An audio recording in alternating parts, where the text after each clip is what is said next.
How to fix Messenger calls not showing up on a screen. If you are having this kind of issue on your Messenger, then this video is for you. Stick towards the video till the end so that by the end of the video you'll learn how to fix this Messenger calls not showing up on a screen issue. Without much ado, let's dive right into the video. First of all, launch the Play Store or App Store and search for the Messenger. If you see any updates of Messenger, tap on Update button to update your app to the latest version because updating your app is very crucial to fix this kind of issue.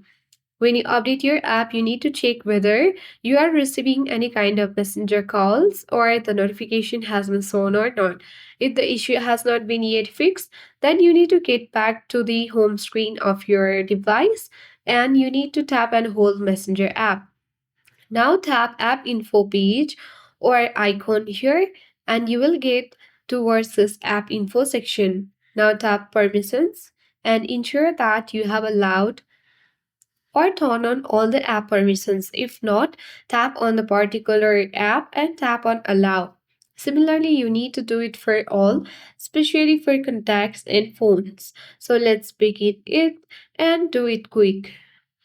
Once you are done with turning on all the permission, you need to get back to the app info page of Messenger and tap Manage Notification. Make sure you haven't toggle off the button for Allow Notifications because this is the main cause why your calls are not showing up on the screen. You need to toggle on the button for Allow Notification and you need to turn on all the notification including your chats, mainly the calls, admin stories, reminders, others, and many more indicators are here. So once you have done that, you need to try whether your issue hasn't fixed or not. If not, then lastly you need to reinstall your application. Tap and hold the particular app, tap on install button and tap on install again.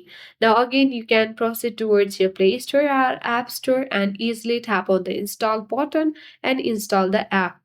Reinstalling your app will fix the bugs and glitches occurring on your device application. So that's how we easily fix. I hope this video worked. Thank you for watching. See you in the next video.